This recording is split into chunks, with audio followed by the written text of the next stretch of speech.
Buthelezi had two lives politically.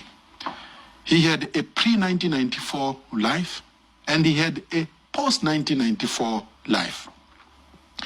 Pre-1994, he actually positioned himself as a leader of Zulus, specifically. He was very clear about it. He actually didn't see himself as a leader of all South Africans. He saw his stage as Zululand.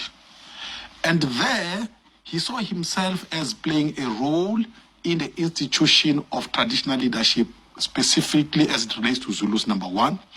But he also saw himself as an extension of Zululand beyond Zululand. So in other words, he saw himself as someone who could create a bridge between the Zulu nation and the outside world. And that is South Africa, South African politics, as well as world politics. Remember, he met world leaders during apartheid. And in that period, he collaborated with apartheid, with the apartheid government, as long as his corner, that is Zululand, was safe and was untouched.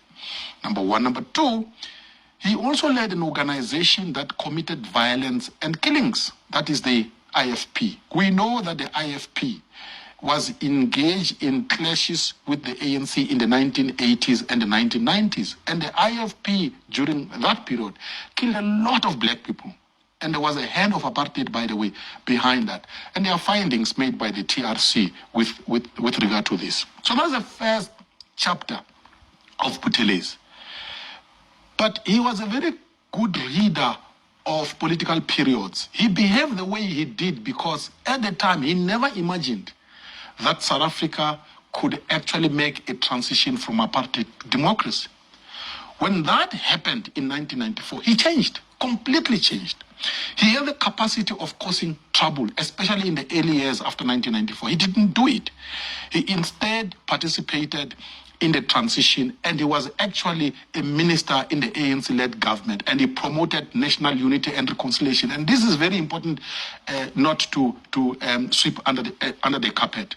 From that moment on, that is 1994, up to his death, Buthelezi was an exemplary statesman. He always advocated for peace, and he actually showed respect to all leaders of South Africa since 1994.